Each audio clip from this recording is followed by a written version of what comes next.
What's up? My name is Keith Krantz, and in this video, I've got an interview with Tom Breeze, one of the premier YouTube ads agencies on the planet. Tom Breeze runs YouTube ads for people like Frank Kern, Brendan Burchard, and several other well-known authorities and just all kinds of different amazing businesses all over the world. And in this video, he's taking you through how to really increase the ROI of Facebook, Instagram ads, as well, of course, as YouTube ads or Google ads or any traffic that's coming to your website. Let's get into some YouTube remarketing.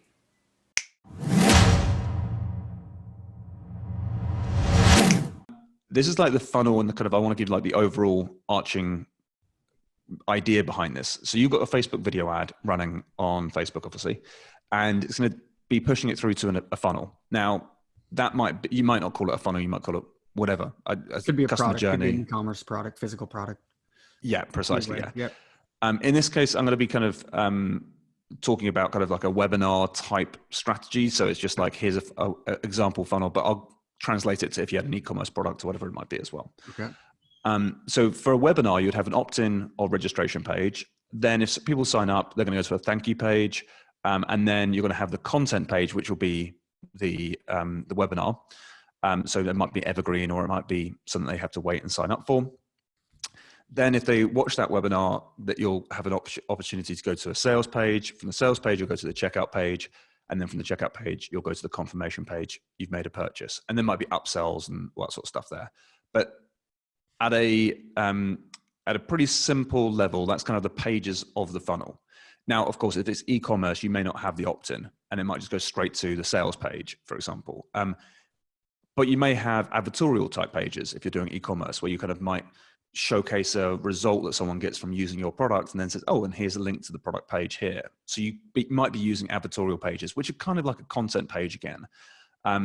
And so what this really means is you can build remarketing lists off of all these actions. So you can say, great, well, if they get to the checkout page but don't buy, let's build an audience of those people. If they get to the sales page but don't go to the checkout page, let's build a list of those people.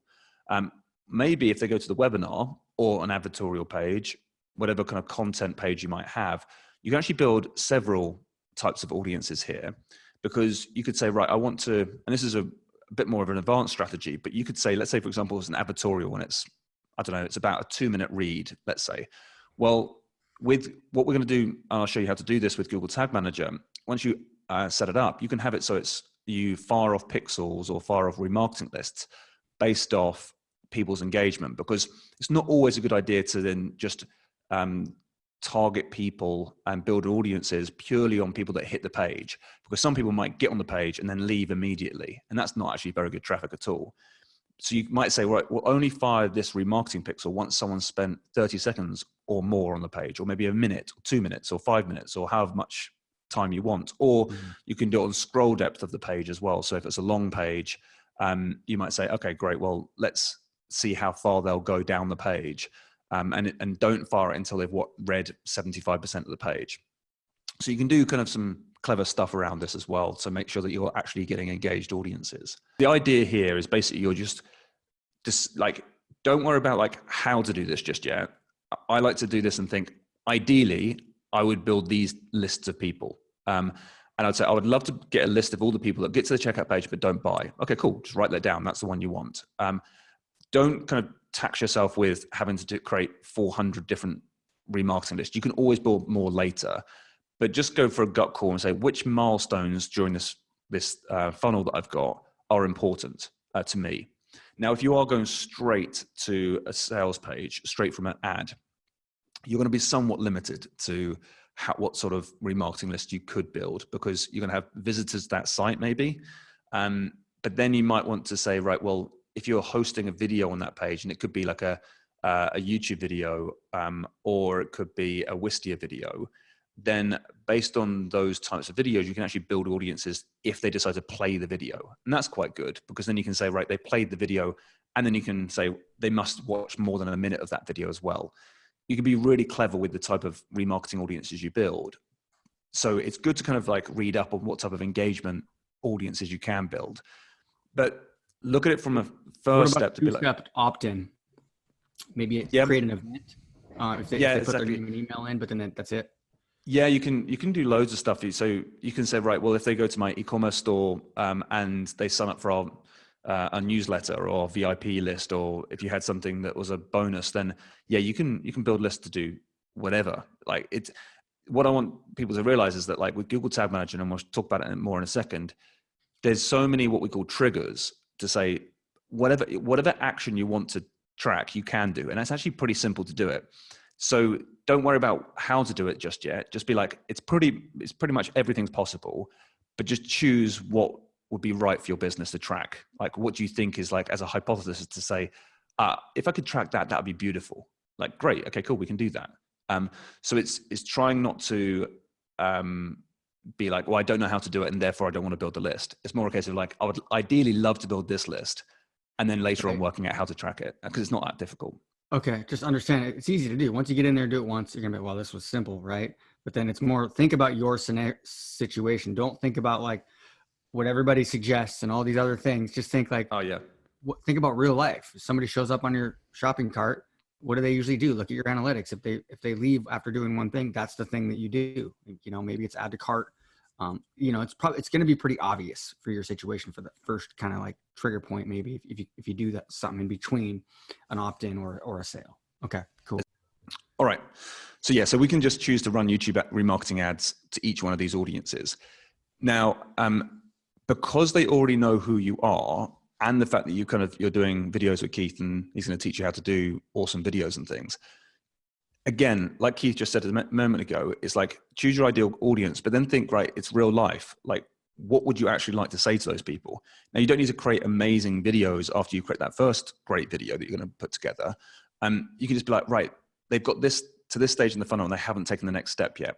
If I was going to put an ad in front of them, what would I say? And you can still use the same framework that Keith is teaching.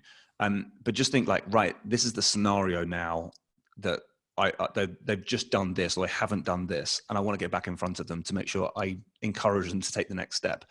So have a think about what you would say. Like, sometimes people like to do discounts, codes, like exclusive bonuses, different things you might want to do.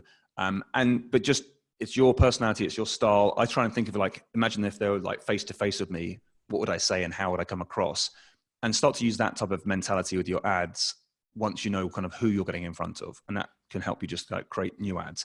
Yeah, but, and I think the way we kind of talk about it is in a generic 3 levels. It goes more complex than that, but you know, you start with your everlasting ad, which is your conversion focused campaign. That's going to generate cash flow. That's going to target cold audiences and also warm audiences. And then you have your performance branding stuff that you're going to add in once you have some cash flow running. Maybe peel out 10 or 20% of your budget. That's for cold audiences, a little bit of warm as well for omnipresence. But then, you know, below that, so you're starting in the middle, you're working away, like branding at the top here, and at the bottom of the funnel here, the upside down triangle is your smart retargeting, we call it. And so when it comes to that, that's what this really is. And usually it's yeah, like if you have an e-commerce business, it might be reminding them or giving them a coupon. But in general, mostly, especially for most, like the first thing I would think about it is, do you have, sometimes they got busy, right? Or sometimes they need a little bit more. So sometimes it's a little bit more product focused, sales focused or product focused, how your product stands out. So maybe it's a quick little thing, you know, how it stands out from the competition, or success stories are really good here. Anything overcoming objections. It's not always about overcoming objections, like you said, because people are busy. A lot of times it doesn't have to be great. You just get something out, right? And that's why the coupons work. But sometimes it's, you know, it's giving somebody just a little bit more of why your product is awesome. And it could be some details about it. It could be something you probably already have, you know what I mean? So, or if you don't, you could use the same video that you use for your everlasting ad, right? Exactly. Yeah. Just to get it going. So, okay. Precisely. Yeah. That's a good reminder as well, is that sometimes it might just be like, just run exactly the same ad you've created already, just put it on YouTube. Because you're getting back in front of people. It's not like you need to create a YouTube specific ad any longer. You can just have the ad that you created for Facebook almost, and just be like, right, just take that file and put it up on as a YouTube video, and then run it as a YouTube ad. You'll be fine to do that. In a perfect world, exactly right. In a perfect world, that video is going to complement, and it's going to be a little bit like more product focused, more, you know, making sure answering any questions they had or something, maybe a success story or something. But most people in general, if they see your video one time of their product, they're not like sitting there intently looking at it and looking through it. They don't even notice it. A lot of times they don't even consciously notice it. They're walking down the street and they click on it. Oh, cool. They saw it. They liked your ad or something. They clicked. They didn't even read through your sales page. So that's why a lot of times using the same exact video works really well, because you're just getting back in front of them. And the second time they pay more attention. So do not go out and try to wait and to try to create the perfect complementary. Do this now with what you have. That's what we're going to do. And then add something different later. Perfect. Yeah, exactly. And also no need to overcomplicate things. Getting into something new, YouTube seems daunting. YouTube seems scary. Like you'll see the interface later and you'll be like, what the hell does this look like? Right. So just kind of keep it simple and then kind of grow with it, because as soon as you get good results, you're like, okay, cool. Let's dive in.